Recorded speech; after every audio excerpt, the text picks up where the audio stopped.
తిమోతికి వ్రాసిన మొదటి పత్రిక 2వ అధ్యాయము. మనము సంపూర్ణ భక్తియు మాన్యతయు కలిగి నెమ్మదిగాను సుఖముగాను బ్రతుకు నిమిత్తము అన్నిటికంటే ముఖ్యముగా మనుషులందరి కొరకును రాజుల కొరకును అధికారుల కొరకును విజ్ఞాపనములను ప్రార్థనలను యాచనలను కృతజ్ఞతాస్తుతులను చేయవలెనని హెచ్చరించుచున్నాను. ఇది మంచిదియు మన రక్షకుడకు దేవుని దృష్టికి అనుకూలమైనదియున్నది.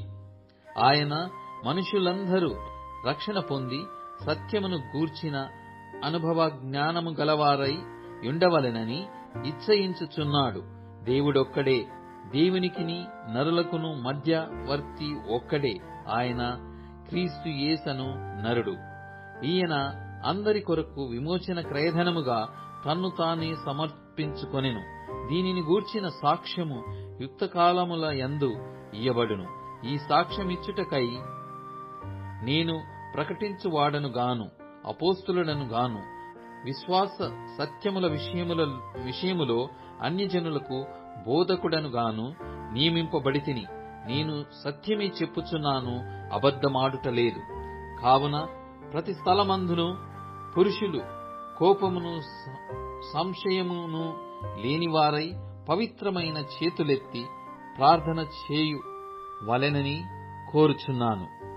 మరియు స్త్రీలును అనుకువయు స్వస్థ బుద్ధియు గలవారయుండి తగు మాత్రపు వస్త్రముల చేతనే గాని జడలతోనైనను బంగారముతోనైనను ముత్యములతోనైనను మిగుల వెలుగల వస్త్రములతోనైనను అలంకరించుకొనక దైవ భక్తి గలవారమని చెప్పుకొను స్త్రీలకు తగినట్టుగా సత్క్రియల చేత తమ్మును తాము అలంకరించుకొనవలెను.